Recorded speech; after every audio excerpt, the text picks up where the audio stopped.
thank you for being here. We've been planning to get together with you for some time, and alhamdulillah, now is the opportunity for us.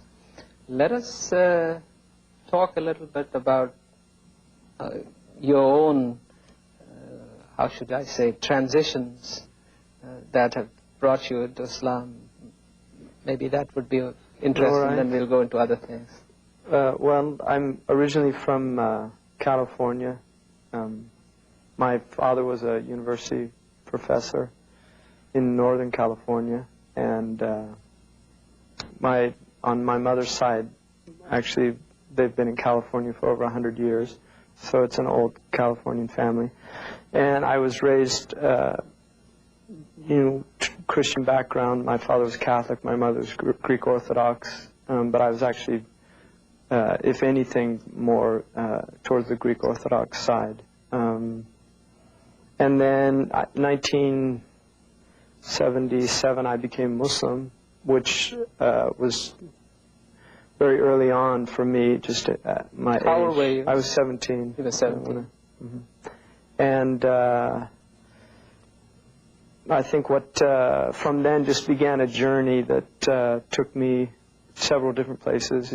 I studied in the Middle East, and I ended up in West Africa and Northern Africa.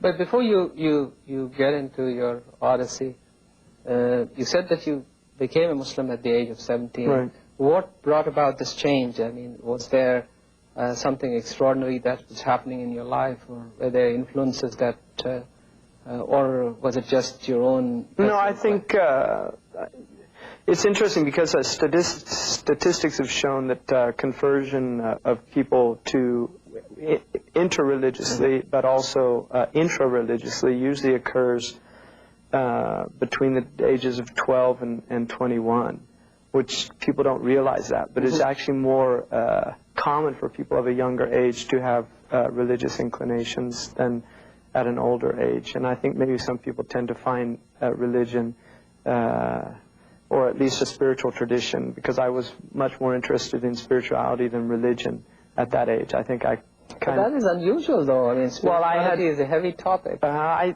think for me it was a confrontation with death at an early age.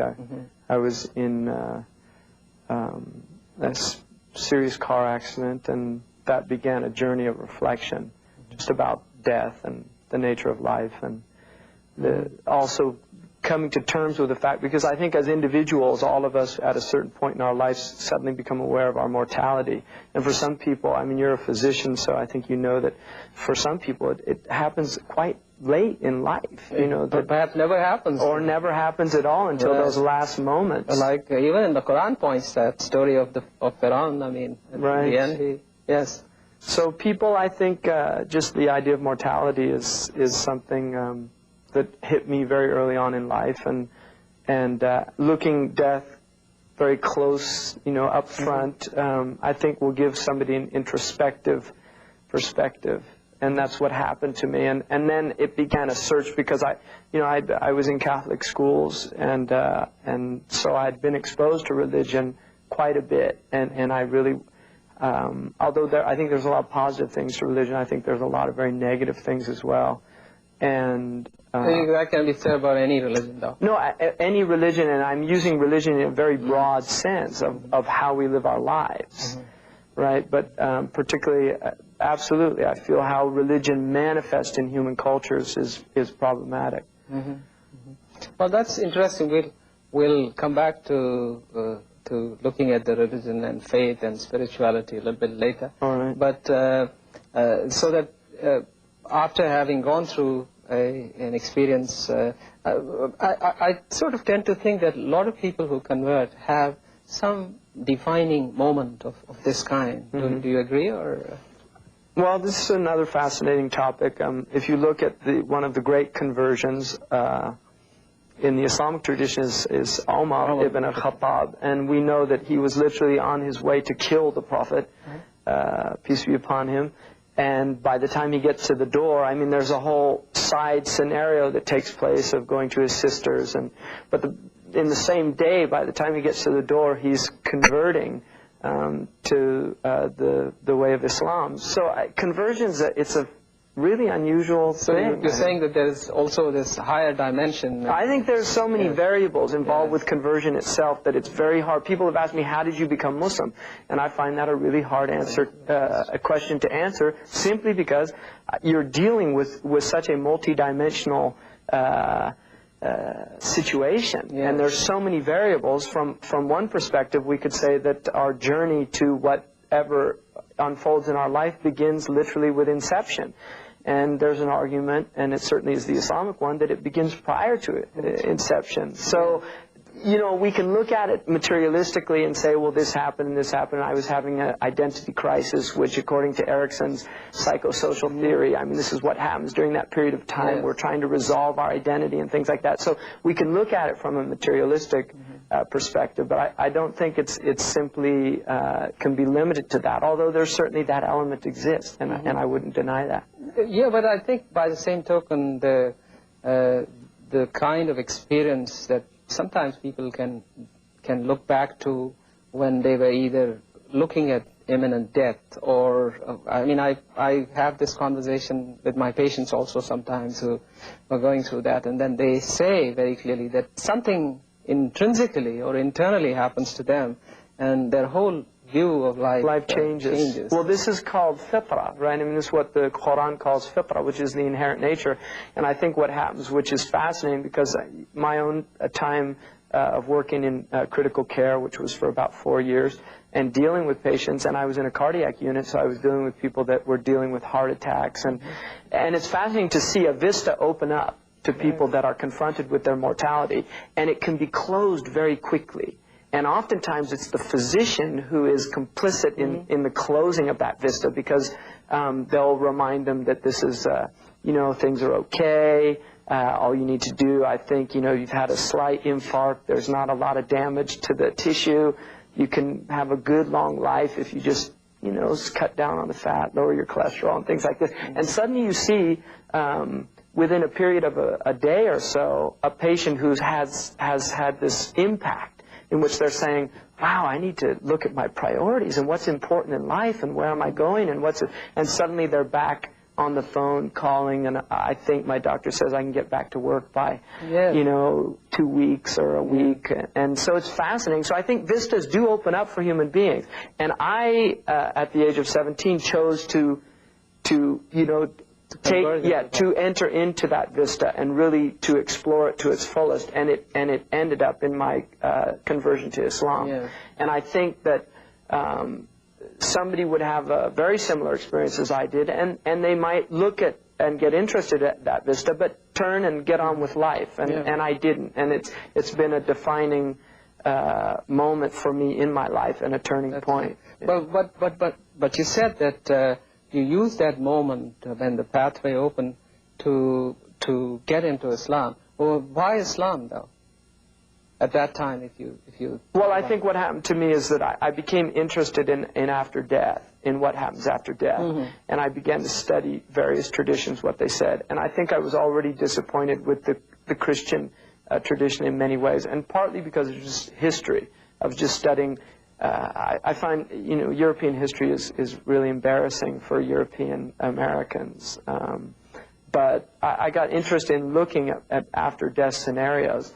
And I think of all the traditions, because my background is also comparative religion, and university background, which I went into later, obviously, because I did the nursing, and then I went into comparative religion. But if you look at comparative religion tradition, I think what you find is that really Islam has added more to the after-death scenario than any other tradition prior to it. Christianity has. Yeah, but they don't have a great detailed account of literally what takes place. And what I find fascinating is work like of Raymond Moody's Life After Life and different books. And I actually at 17 went to see him lecture. That's interesting. And I got interested in near-death experiences because that's really kind of what I had. And I find it fascinating that many of the experiences that people have are very similar to what has been defined by the Prophet Muhammad, peace be upon him, as what happens after death. And one of the signs of the latter days of the human experience, according to the Islamic tradition, is that people will be brought back from death. This is in the hadith literature or the traditions of the Prophet ﷺ. But actually, we will get towards the what Islam says in terms of hereafter, but I'm just keeping track of your story presently, and so that after this moment, or this defining moment, if I may put it, you looked at Islam because you were studying. I was just looking at various religions. I was looking at different traditions, and particularly with this after death. And, you know, Islam, it's changing now, but this is 1977, probably 76, 77, prior to the Iranian revolution and what was happening then. And Islam is just, you know, it's the last place people look in the United States, traditionally. Were you up in San Francisco? I mean, you'd look at Hinduism, Buddhism, probably Shintoism or Taoism before somebody think about looking at Islam. You know, because there's just such a negative stereotypical image of Islam and the Muslims. And it's also, there's this incredibly anti-intellectual backlash. That I mean, Islam is what one of my father's friends, who was a lawyer, educated person in this country, they were just in conversation, mentioned that Islam was an idiot's religion. And my father said, well, you know, my son's a Muslim actually, and I don't think he's an idiot. Well, that's interesting. But you see, you brought up another topic which needs some reflection here, and that is that you said the impression of Islam compared to other religions is so terribly negative. Of course, there is a reason for it, and I don't know. It's historical, and there's a lot of reasons for it, and certainly the historical tension that existed between Christianity and Islam for centuries. I mean, Gibbon, who penned the Decline and Fall of the Roman Empire, said that the debate, he termed the war between Christianity and Islam as the Great Debate. And so that Europe has always felt the pressure of Islam at its borders, and has had several wars with the Muslims over the centuries. But I think that that what's happened in the West is that religion in general has a negative. It has a negative perception, and part of it is you know, the Enlightenment period of recognizing that religion by and large is fairy tales. I mean, this is something, and this is what a lot of modern research has clearly shown, that we're dealing with mythological conditions in which books were written, and pre-scientific, pre-rational, magical worldviews were presented. Yeah, but that's only one aspect of it. I mean, one can look at that argument and say, well, yes, it's a strong argument, though. It is. It is partly there, but I don't think that one can dismiss the entire, you know, substance of any faith by saying that this is what a lot of scientists do. A lot of modern people do. I mean, I think that's one of the refreshing things about Islam, is that Islam it's really kind of freed religion from a lot of pre-Enlightenment thinking. I mean, Islam to me is in many ways it's radically postmodern in its approach. Because, well, again, you use the expression postmodern, you're falling into a debate again of semantics, and whether that term which has been coined is valid in terms of applying to Islam. However, if you examine the polls that are generated, one of the recent polls that I saw was from Pew Foundation or what have you, and in that poll they said that 95% of the people in America believed in God, and a substantial number of them believed in religion. If you took those, well, this is fitrah. I mean, belief in God is an inherent part of the human creature. I mean, we're stuck with this, whether people like it or not. This is something fundamental to our being, is that from the time a child is little, it's looking for the cause of things. It's asking, why did that happen? What made that sound? What did this? I mean, this is something you see, search for cause. And ultimately, the great question is, how did we get here? What is all this stuff? I mean, where did this flesh and blood come from?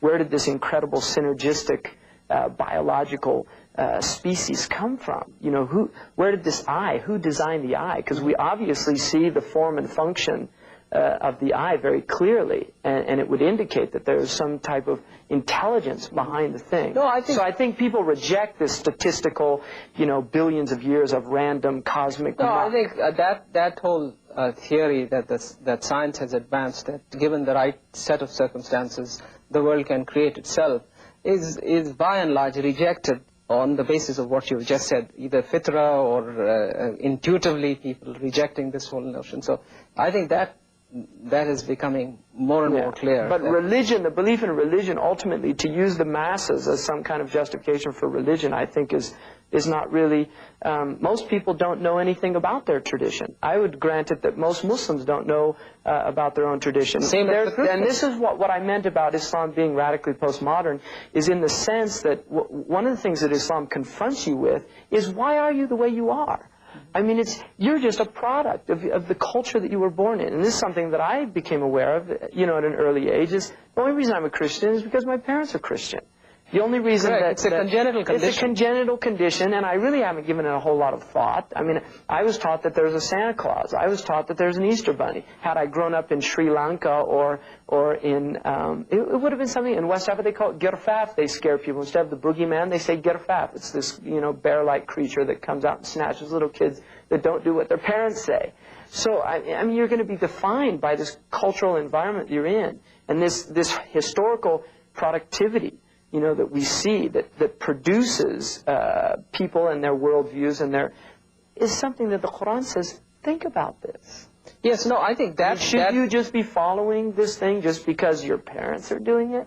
No, I think that aspect of the spirit of rational inquiry that the Quran emphasizes to the nth degree, it's something which what I'm pointing out here, I think, is that it's looking at something, not just rational inquiry, it's looking at something really, really deep here, which is, who are you? Mm-hmm. How did your being get formulated to the point where you have all these ideas and opinions?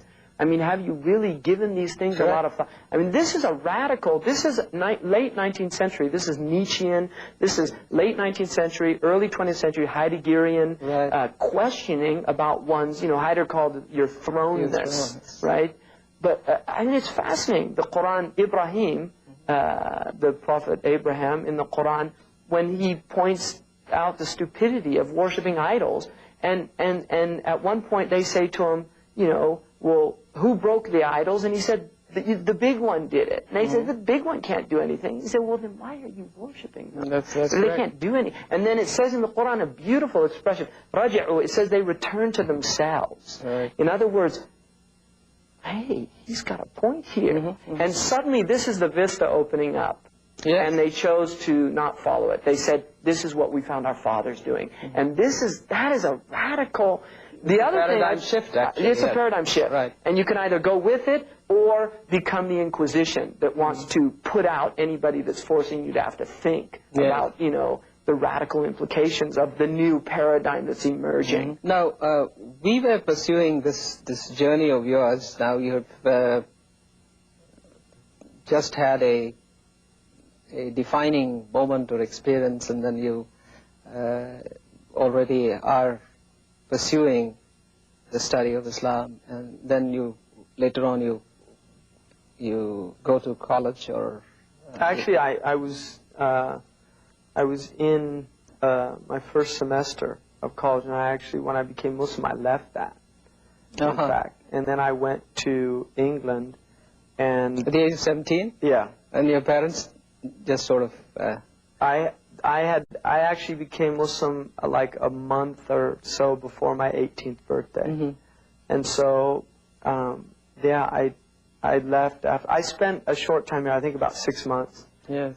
And then after that, I left. And I think initially, when you become, when you do something that radical, like changing your entire way of life, your entire way of thinking. And Islam is not, Islam is quite monolithic in its approach. So was it an agreeable parting with your parents, or at that time did I think initially it was just difficult for my parents to understand. Mm-hmm. And both my parents are university educated, very broad-minded people. I mean, my father was a humanities professor, and very philosophical inclinations in his worldview.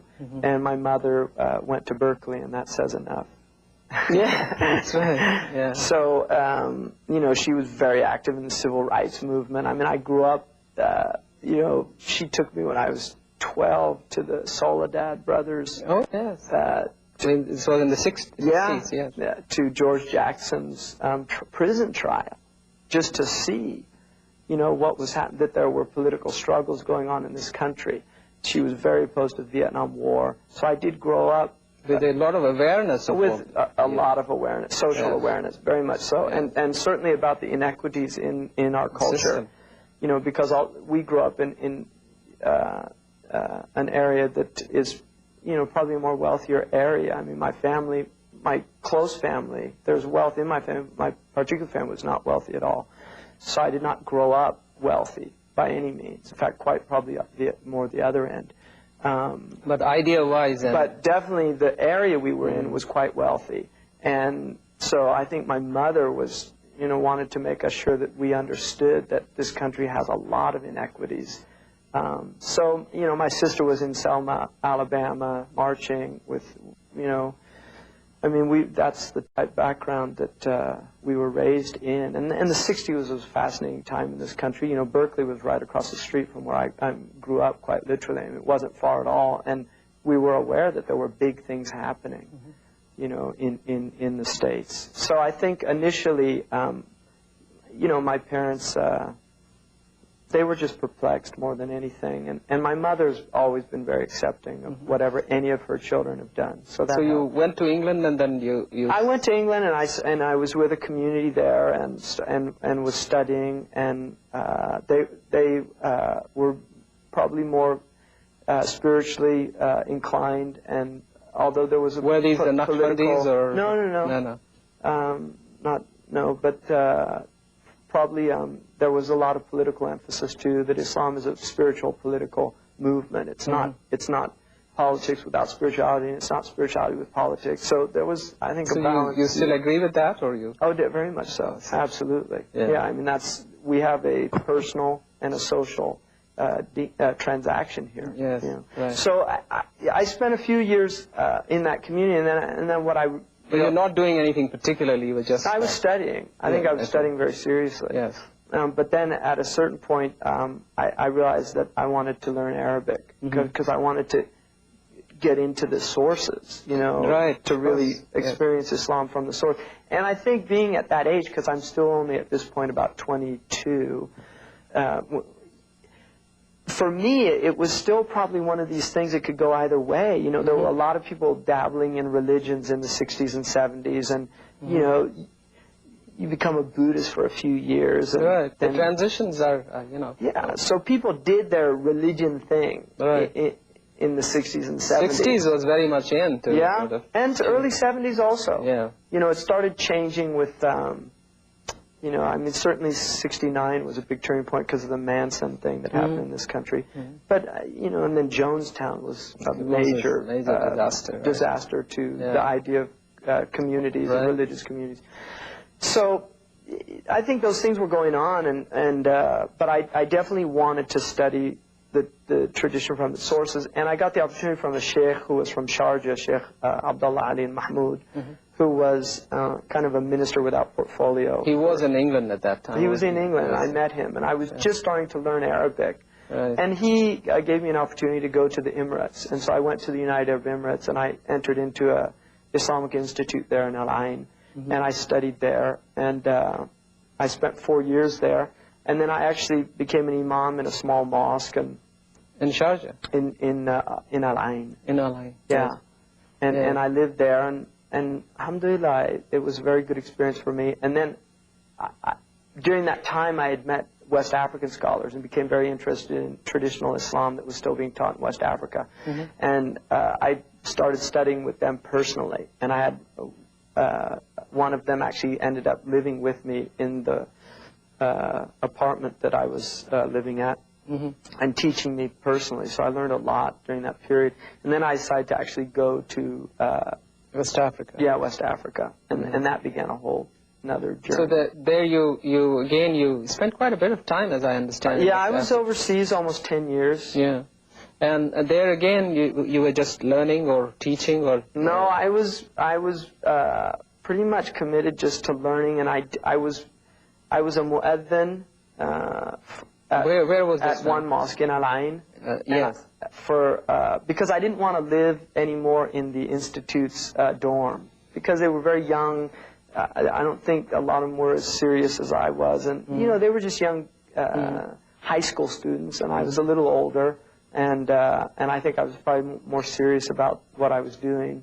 Not all of them. I mean, certainly there were some very good people, but I didn't like the environment. So I asked somebody who was at the Ministry of Endowments, Religious Endowments, if they could work out a situation where I could be a mu'adhin and just live in, because the mosques have in those countries, they have living quarters next to them for the mu'adhin and for the imam. So I didn't take money for the work that I was doing. I had a stipend from this institute, not very much, but it was enough to get by. Yeah, and so they let me do that. I was a mu'adhin, and I lived in the mosque, and then I became, after a year of doing that, I learned not very much, but I learned, the last portions of the Quran quite well, and could write them, recite them well. So they let me become an imam in another mosque that was near there. Yeah. And people were very generous to me. That they used to bring me food and things like that.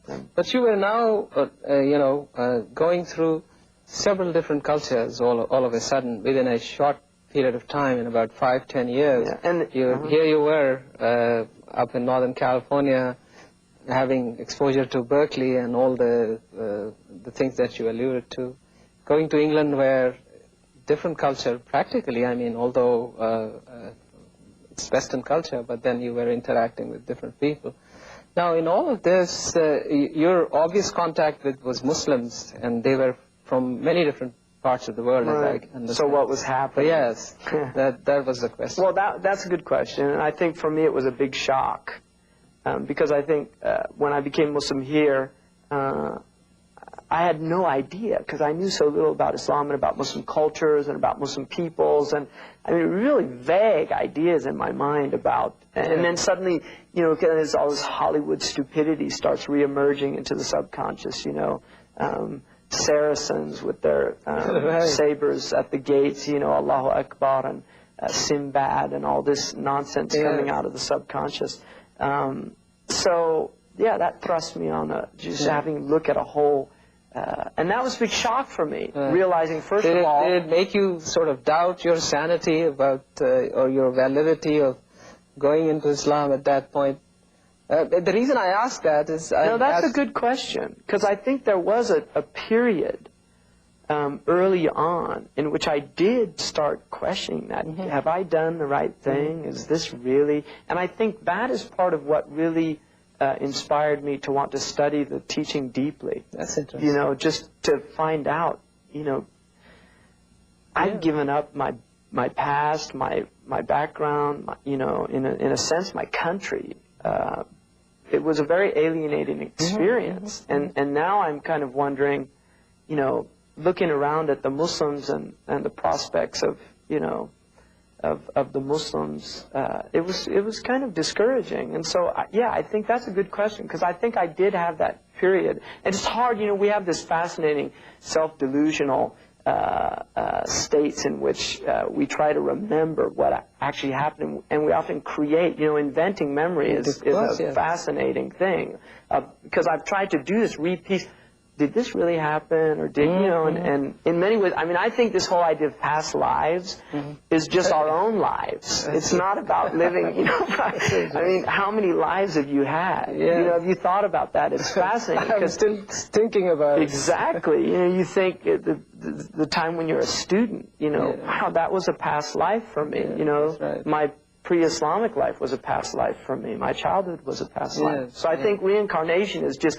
It happens in our own lifetime, No, actually, the reason I asked also this question is that I've sat across with different people who have converted, and when I've asked them after conversion whether they relented at any point, whether they had any doubts, it's always that they say that it happened when they suddenly met a whole lot of Muslims, and with their diversity and complexity and their attitudes and the whole interaction, to some of them was very negative. And they said, well, we were really, really closed off. And well, I've always had mixed, I think, you know, on the one hand, yeah, there's massive negativity. On the other hand, there's all these things that we in the West have lost, that the Muslims still have considerable amounts of community.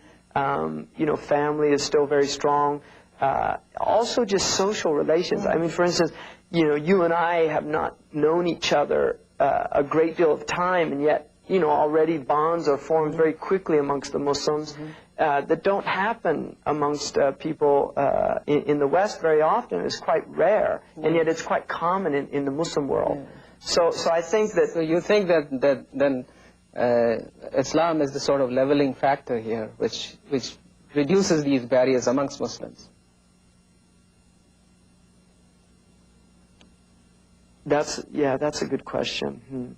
I think definitely that when you become a Muslim, or being a Muslim, is a very powerful force that is not the same as being a Christian, or not the same as being a Buddhist or a Hindu or some other religion. I think that the brotherhood that exists in Islam is much more powerful than I've seen in other traditions. And that is not to deny that there are communities of Christians that don't have deep brotherhood, but I'm talking about this universal, more global outlook. I think the Amish, for instance, probably have much better community than you'll find almost anywhere in the Muslim world. A much better support group, and much more of a network. Absolutely. Right. I mean, you might find in the Swat Valley in Pakistan, or the Hunzas, or you know, or in the Caucasus Mountains or somewhere. But you know, community is a disappearing phenomenon. I mean, some people consider it irrelevant in the informational period, that it was necessary in agricultural societies where you need people to stick together and help each other. But when you have these massive megalithic cities in which you've got this state apparatus, but the state apparatus is falling apart. Yes, of course. I mean, and now there's this whole modern, you know, communitarianism, they call it, which is an attempt at reestablishing communities even within inner cities. There's a new book, Bowling Alone. You read that? I haven't seen it. That's by a guy from the East Coast, Putman, who's postulating this whole thing that America is now becoming very different from what it used to be, where there were bowling clubs and you would go bowling and there would be opportunity for bonding. I actually did read an article bonding about and that. all of that. So anyway, going back again, the reason I asked about Islam as a leveling sort of... You know what hit me and probably what silenced me is the word leveling. Yeah. Because this, you know, Kierkegaard's, one of his ideas about the nihilistic age that we're in is that it levels everything. Yeah, no. And he used it as a very negative term. Right, not quite so when in you that use sense. that word, it kind of silenced me. I don't know if that was the appropriate word. May not be. I think... equalizing would be a better word, I think, because I think, no, the reason I asked also was Malcolm had that same experience when, I mean, when he went what really what really sort of... Well, Hajj is a definitely leveling experience. Yeah, but still, he as much as there was that spiritual bonding which occurs in Hajj and all of that, but to see the humanity interacting with yourself at that level of equality was, I thought, what... well, this is one of the fascinating, again, you know, one of the conditions that we're finding ourselves in is that provincialism is increasingly becoming detrimental to the human condition, because massive groups of peoples of different backgrounds and cultures are thrust together in mega cities like Los Angeles and Burbank and these places, and suddenly it's, you know, you've got a Korean for a neighbor, or you've got a Vietnamese for a neighbor, and your son might have been in Vietnam. And suddenly it's having to deal with human beings that are very different from yourself. And I think that's one of the things that Islam does to us, is that it forces us to deal with otherness in a way that is not alienating, but is in fact bonding. And what you know, the otherness of color, of language, is broken down by the sameness of belief that transcends whatever differences that people do have at these exterior levels, that ultimately our basic impulses are pretty fundamental. I mean, we're dealing with people that want the best for their family. Yes. This is a universal human situation. We're dealing with people that want to live harmoniously, that don't want to be violated or violate others. I mean, I think the vast majority of human beings share some pretty fundamental, basic virtues. And all religions have the same core values, more or less, to that extent. It's just how do we achieve them? Absolutely. This is the crisis. I mean, we can all agree, yeah, let's all be human. Right? Yes, but how do you do that? How do we become human? Yes. And this is where the whole issue becomes problematic, and I think this is where Islam's agenda for humanizing people is so radical. Well, I don't know whether you would call it agenda. It's a process, I think. Well, I'm using agenda. See, we're looking at negative terms. Agenda can be, Yes. I mean, Islam does have an agenda, and its agenda is to transform people into kind of crude semblances of Bani Adam, or the Adamic species, to a true Adamic being, a true human being. I mean, I definitely think with that's... a conscience. With a conscience. Right. And the most radical way of doing that is having people pray together 5 times a day. Yes, of course, yes. You know, you're praying in a line, in a rank, with people, a black man is on your right side, a white man's on your left side, a Chinese, you know, and this is something pretty extraordinary. Yes. No, and the whole idea of being forced to touch them, yes. you know. Yes. Which shouldn't be feel forced. It should be a longing or a desire for that closeness and that intimacy that takes place in prayer. So that the social aspect, Ramadan. Yeah, you know, no, I think there's no question that in all those and those universalizing Ramadan. Yes. The idea that we're all 1/5 of the world's population is fasting. Yes. 1 month out of the year together. I mean, you talk about harmonic convergence. So, you spent about 10 years in overseas, and then I came back here. You came back to Northern California again? Actually, Southern California. I see. And I studied, I was studying homeopathy, and then I was studying, I went into a nursing program and completed a nursing school. Yes. Program. Then I I was working in nursing, and then went back to the university to do a program in comparative religion. So, how long did that take for you? Well, altogether it's been about 7 years. Mm-hmm. So you finished that?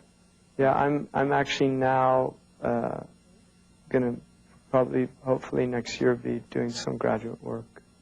Wonderful. So where are you finding all this time? Well, it's making time for, I mean, I'm very time conscious. I'm conscious of the hourglass ticking away, so I just try to utilize absolutely. Man is in loss with time as passage, except for those who don't waste their time. That's right. So I just try not to waste time. Time is very valuable to me. What sort of relationship now have you got with your parents? Is that all? Oh, wonderful. Really? Absolutely. So both my parents have a great, my sister became Muslim. All of my family now has a very good idea of what Islam is. And I've done it, I think, hopefully in a way that, you know, I'm not condemning them or just, you know, I think they all have an idea of what my life's about. And I think all of them, they're very impressed with, you know, I mean, it's quite difficult to have successful marriage in this modern 20th century, late part of it in California. Yeah. And, you know, alhamdulillah, my children are, thanks God, they very go healthy. Visit their grandparents and all of that. So I think, you know, generally they're very pleased. Yeah.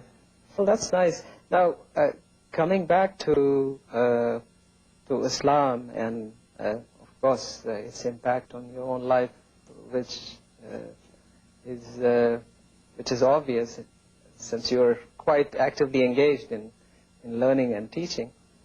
And now, what difficulties do Muslims have in presenting Islam to the West in a proper way? Because we talked earlier on about how Islam is perceived. We didn't talk about our own role or our own responsibility of how we have either failed or succeeded?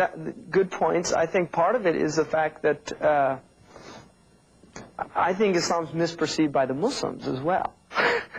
I mean, it's not just a misperception that the Western people have, it's also a misperception that the Muslims have. And part of that is the fact that Islam has been reinvented, or, you know, what they term in philosophy or religious studies, redacted, by late 19th century and 20th century modernist revisioners of Islam.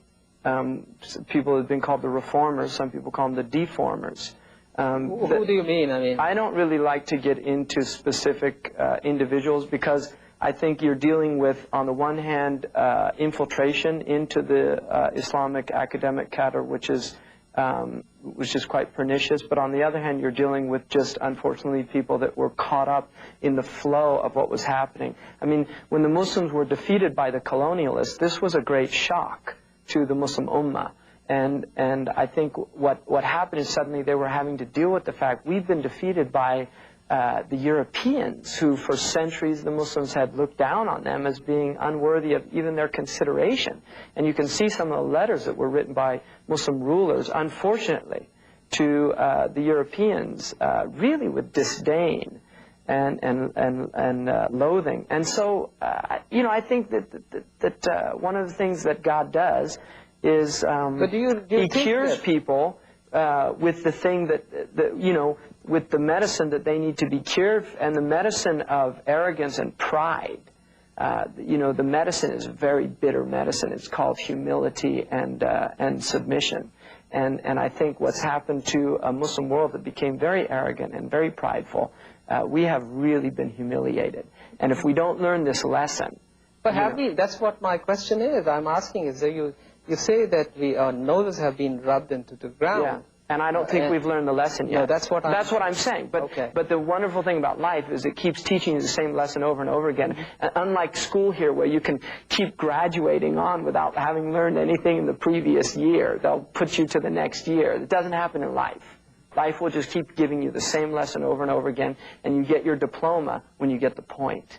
Right? And we haven't gotten the point. Because Muslims still think somehow that La ilaha illallah gives you some exalted position by the mere fact that you state that. Well, if that was true, then the hypocrites would certainly not be in the lowest portion of hell, because they say that too. So La ilaha illallah really, on the tongue, saying it has no...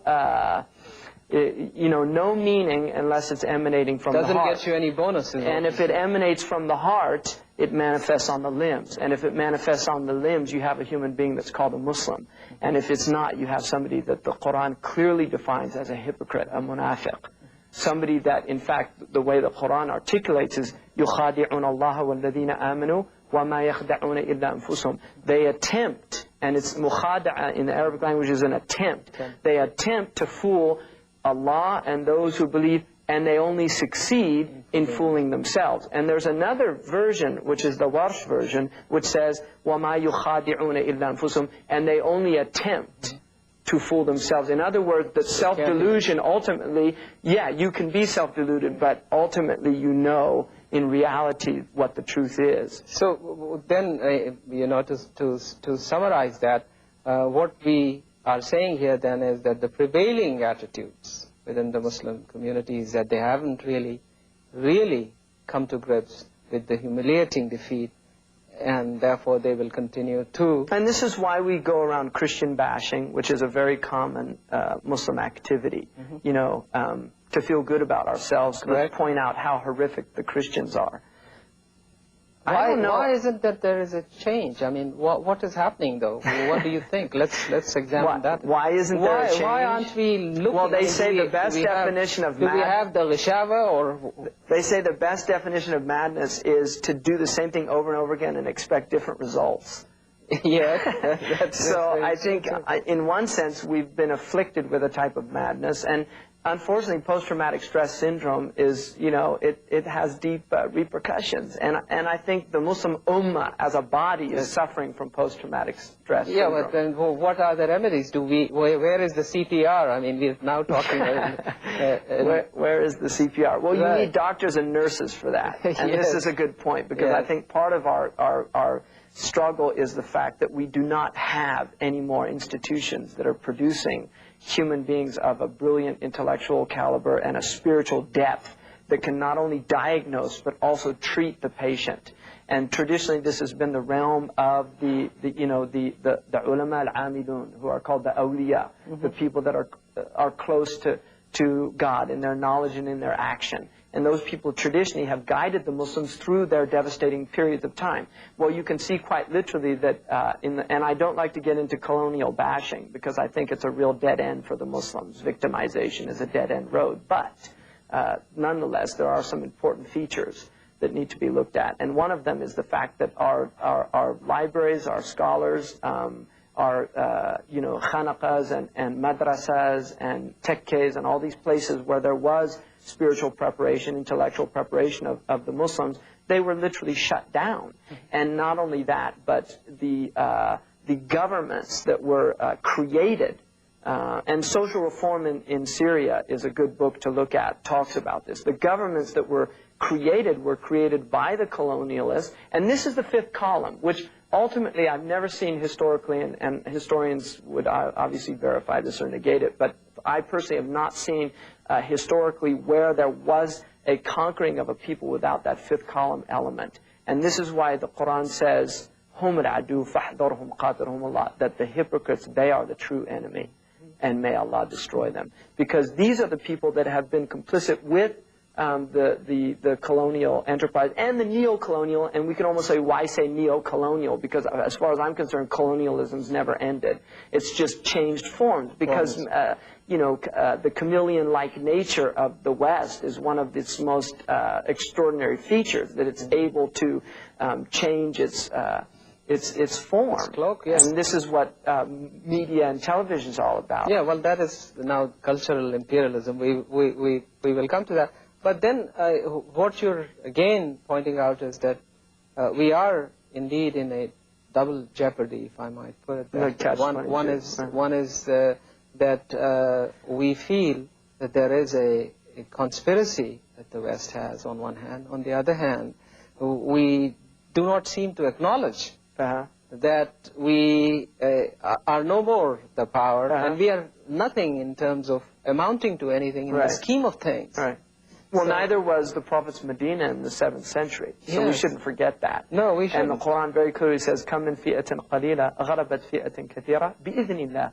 How many times have a small faction defeated a great faction by the permission of God? And so we have, the Muslims, if they're obeying their teachings and practicing, then they have a permission, they have an authority, which is very powerful, and we shouldn't underestimate it. But I think it's, it's a good point that if you look, why isn't anything happening? And I think part of it is the fact that if you look at the disease, what I feel the greatest articulation of it from the Islamic perspective is the word itself, which is used to designate everything that is against Islam, and that is jahiliyyah. And jahiliyyah is a word that in its root meaning means ignorance.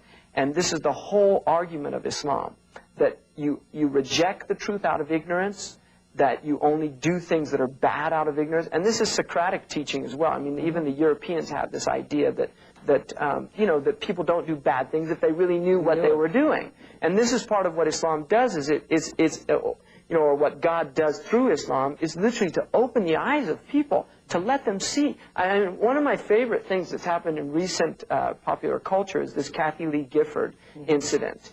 And there was a wonderful picture of her in Newsweek that obviously got out of some television broadcasting, which is where she's got this horrified look, like, a shocked look when she finds out that she's been supporting child labor. This whole country is supporting child labor. The clothes we're wearing are supporting child labor. The tennis shoes that we jog in are supporting child labor. The soccer balls, the baseball bats that we hit our baseballs with.